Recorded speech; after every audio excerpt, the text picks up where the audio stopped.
거북선의 탄생 비와 거북선은 어떻게 만들어졌을까요? 안녕하세요. 역사와 지혜를 사랑하는 역사썰입니다. 오늘 우리는 모두가 아는 그 이름, 거북선에 대한 이야기를 나누어 볼까 합니다. 임진왜란 이순신 장군 그리고 불패의 신화. 하지만 여러분은 이순신 장군이 거북선을 발명한 것이 아니라 이미 존재하던 거북선을 개량하고 완성하셨다는 사실을 알고 계셨나요? 놀랍게도 거북선의 씨앗은 임진왜란 이전 약 180년 전인 조선 태종 이방원 시대에 이미 뿌려졌습니다. 그렇다면 과연 이 최초의 거북선은 어떻게 탄생했을까요? 오늘 우리는 고려시대부터 끊임없이 이어져온 왜구의 침략, 특히 그들의 고유한 해상 전투 방식인 등선 백병전과 그 속에서 피어난 조선의 놀라운 지혜를 따라 거북선의 태동기로 떠나보려 합니다. 거북선 이야기를 하려면 먼저 그 기원이 되는 고려시대로 가야 합니다. 고려는 건국 초부터 주변 민족과의 관계 속에서 여러 국난을 겪었지만 특히 고려 말기에는 왜구라는 거대한 위협에 시달렸습니다. 왜구의 침략은 13세기 초, 즉 고려 고종 10년 1223년에 김해 지역에서 두 척의 배를 타고 약탈을 시작한 것이 첫 기록입니다. 이때는 아직 소규모 해적 활동의 성격이 강했습니다. 고려가 몽골의 침입과 싸우던 시기와 겹치면서 왜구에 대한 본격적인 대응은 어려웠지만 이따금씩 나타나 불안감을 조성했습니다.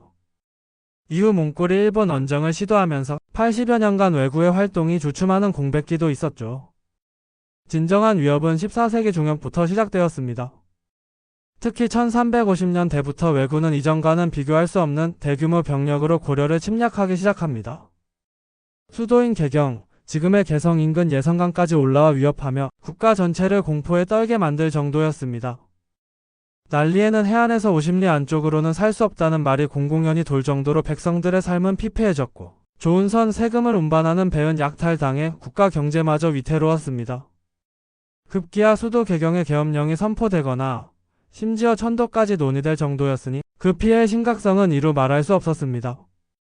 당시 왜구는 주로 일본 규슈 북부의 스시마, 대마도 이키섬, 고토 열도를 거점으로 활동했습니다.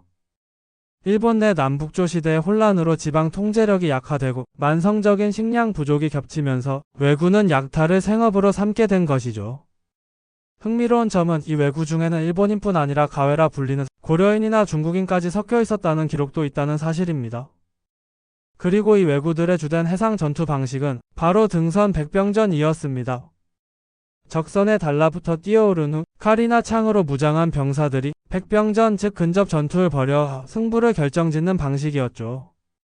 일본군은 육상 전투에 능했기에 이러한 방식에 매우 익숙하고 자신 있었습니다. 고려는 이 강력한 등선 백병전에 어떻게 맞서야 할지 끊임없이 고심해야만 했습니다. 고려 조정은 초기에는 일본에 사신을 보내 회유책을 썼지만 근본적인 해결책이 될 수는 없었습니다. 결국 고려는 최영 이성계 등 당대 최고의 명장들을 앞세워 적극적인 토벌에 나서게 됩니다. 특히 해상에서는 고려 최무선이 발명한 화약 무기를 활용하여 1380년 진포 대첩에서 외선 500여 척을 격침시키는 대승을 거두며 화포를 이용한 원거리 포격전이 왜구의 백병전 전술의 효과적임을 입증했습니다. 이렇듯 오랜 왜구와의 사투 속에서 고려는 치열하게 싸우고 기술을 발전시켰습니다. 바로 이 경험과 기술이 훗날 거북선이라는 혁신적인 함선을 탄생시킨 밑거름이 되었습니다. 조선 태종 시대의 수군 지휘관들과 병기 제조 관료들이 거북선 설계에 참고했을 만한 고려시대의 해상 기술은 크게 세 가지 특징으로 살펴볼 수 있습니다. 그 핵심은 바로 어떻게 하면 왜구의 등선 백병전을 막을 것인가에 대한 고민이었습니다. 첫째, 충각 전술의 원형 과선. 고려 현종 1년 1010년 기록에 과선 75척이 건조되었다는 내용이 있습니다. 이 과선은 무려 선체의 철로 만든 뿔철각을 부착하여 적선을 들이받아 파괴하는 당파 전술에 사용된 배였습니다. 심지어 일본 기록에도 고려의 군선은 높고 크며 선체에 쇳불을 많이 꽂아 적선을 당파한다는 내용이 있을 정도였죠. 이것은 거북선이 가진 강력한 충각 전술의 뿌리가 이미 고려시대 과선에 존재했음을 보여주는 강력한 증거입니다. 왜구가 배에 오르기 전에 강력한 충격으로 적선을 무력화시키려는 발상은 등선 백병전을 차단하는 초기적 형태의 대응이었다고 볼 수 있습니다. 거북선의 견고한 구조와 뱃머리의 용머리를 이용한 돌진 공격은 고려 가선의 전투 방식을 계승하고 발전시킨 것으로 해석할 수 있습니다. 둘, 병력 보호와 전투 공간 활용, 누선의 상장. 고려는 누선이라는 대형 군용선을 운용했습니다. 고려사에 따르면 길이가 약 30m에 달하고 갑판 위에 상장이라 불리는 구조물을 꾸몄다고 합니다. 이는 비록 거북선처럼 완전히 밀폐된 덮개는 아니었겠지만 갑판이 공간의 병력 보호 및 효율적인 전투를 위해 활용하려는 아이디어의 선구적인 형태였다고 볼 수 있습니다. 상장이 망루처럼 높은 구조물이었든 혹은 병사를 보호하는 낮은 형태의 덮개였든 이는 거북선의 갑판 덮개와 같이 등선 백병전을 시도하는 적병의 침입을 어렵게 하고 병사를 보호하며 입체적인 전투 공간을 확보하려는 발상의 시작이었을 것입니다. 셋. 안정적인 해상 기동과 대형 선박 건조, 평저선형 기술. 고려시대 선박들은 바닥이 평평한 평저선형 구조가 주류를 이루었습니다. 이는 얕은 수심에서 운항이 용이하고 해상에서 뛰어난 안정성을 제공하여 많은 물품을 싣는 좋은 선뿐만 아니라 전투 중에도 흔들림 없이 화포를 발사할 수 있는 안정적인 플랫폼 역할을 했습니다. 조선시대의 판옥선과 거북선 역시 이러한 평저선형의 특성을 계승하여 뛰어난 기동성과 전투 효율성을 확보할 수 있었습니다. 또한 고려는 조은선 등 대형 선박을 건조하는 기술이 발달해 있었는데 이는 복잡하고 견고한 구조를 가진 거북선을 실제로 제작하는 데 필수적인 기술적 기반이 되었습니다. 이렇듯 고려는 외구 침략에 맞서 싸우면서 얻은 실전 경험, 특히 외구의 등선 백병전이라는 고유한 전술적 약점에 대한 이해, 그리고 발달한 조선 및 화포 기술을 통해 병력을 보호하고 화포를 효율적으로 운용하며 적의 등선을 막을 수 있는 배에 대한 아이디어와 필요성을 축적했습니다. 이 지식과 경험이 조선 초로 고스란히 이어진 것이죠. 조선 태종 거북선의 설계도를 그리다. 고려의 경험과 기술을 고스란히 물려받은 조선의 태조, 이성계 역시 나라의 근심이 외구만한 것이 없다고 할 정도로 외구 문제를 중요하게 여겼습니다. 그리고 조선의 3대 임금인 태종 이방원은 이 외구의 위협에 대해 국가적인 차원에서 강력한 대응책을 마련하고자 했습니다. 태종 임금은 강력한 왕권을 바탕으로 국가의 기틀을 다지고자 했으며 이를 위해 국방력 강화는 필수적이었습니다. 특히 고려 말 외구 침략의 비참한 경험을 통해 해안 방어와 수군력 강화의 중요성을 깊이 인식하고 있었습니다. 수도 한양을 지키고 백성의 생업이 달린 조은선을 보호하는 것이 얼마나 중요한지 깨달았던 것이죠. 이에 태종 임금은 고려시대부터 축적된 해상 기술력과 외구의 주된 전투 방식인 등선 백병전에 대한 철저한 분석을 바탕으로 기존의 함선으로는 막기 힘든 적의 백병전 공격을 효과적으로 차단하고 조선 수군의 화력을 극대화할 수 있는 더욱 강력하고 효율적인 전투함의 필요성을 절감했습니다. 이때 당시의 수군 지휘관들과 병기 제조 관료들이 그 오랜 고민 끝에 덮개 있는 배 형태의 아이디어를 왕에게 보고했을 가능성이 매우 높습니다. 이러한 배경 속에서 태종실록의 거북선이라는 명칭이 공식적으로 등장하게 됩니다. 1413년 2월 5일 개축 기록에 의하면 임금이 임진도를 지나다가 거북선과 외선이 서로 싸우는 상황을 구경하였다. 이 기록은 단순히 거북선이라는 이름이 존재했다는 것을 넘어 이미 실제 배의 형태로 건조되어 외선과의 모의 전투에 활용될 정도로 기능하고 있었다는 것을 보여줍니다.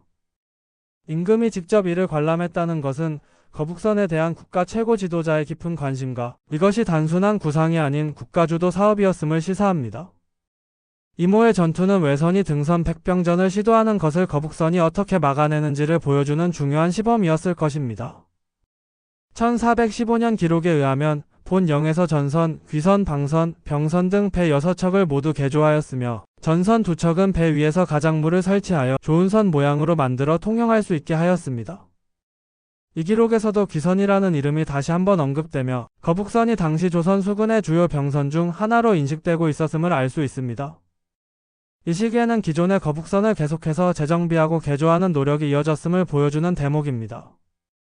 외구의 등선 백병전에 대한 효율적인 대응책으로서 거북선이 꾸준히 발전되고 있었던 것입니다. 태종시대의 거북선은 아직 이순신 장군 시대의 거북선과는 다소 차이가 있었을 것으로 추정됩니다. 이순신 장군 시대의 거북선이 주로 3층 구조였던 것에 비해 태종 시대의 거북선은 2층 구조였을 가능성이 높습니다. 당시에는 임진왜란과 같은 대규모 전면전이 없었기에 태종 시대의 거북선은 실전에 주력함이라기보다는 수도 방어를 위한 시험적 군선의 성격이 강했습니다. 즉 등선 백병전에 대한 방어력을 테스트하고 화력 운용의 효율성을 높이려는 진행형의 신무기였던 셈이죠. 이처럼 태종시대의 거북선은 외구의 침략이라는 시대적 요구와 고려시대부터 축적된 기술적 유산, 특히 등선 백병전이라는 치명적인 위협에 대한 조선의 지혜로운 대응이 결합하여 탄생한 결과물이라고 할 수 있습니다. 우리는 오늘 거북선이 이순신 장군의 발명품이 아닌 수백 년간 외구와의 고통스러운 싸움 속에서 특히 외구의 강력한 등선 백병전 전술에 맞서기 위해 우리 선조들이 갈고 닦은 지혜와 기술력의 결정체임을 확인했습니다. 고려시대 가선의 충각전술, 누선의 병력보호 개념, 평저선형의 안정성, 그리고 화약 무기의 발전, 이 모든 기술적 진보와 실전 경험이 등선 백병전을 효과적으로 차단할 수 있는 방어적 아이디어와 결합하여 조선 태종대 최초의 거북선이라는 형태로 구체화되었습니다. 이후에도 거북선은 꾸준히 연구되고 개량되었으며 마침내 임진왜란이라는 절체절명의 위기 속에서 이순신 장군이라는 불세출의 영웅을 만나 불패의 전함으로 완성될 수 있었습니다. 거북선은 단순히 한 명장의 천재적인 발상에서 나온 것이 아니라 오랜 역사 속에서 외구의 침략과 등선 백병전이라는 특정 위협에 맞서 싸워온 우리 민족의 집단 지성과 불굴의 의지를 상징하는 귀한 유산인 것입니다. 구독과 좋아요는 영상을 만드는 데 큰 힘이 됩니다. 감사합니다.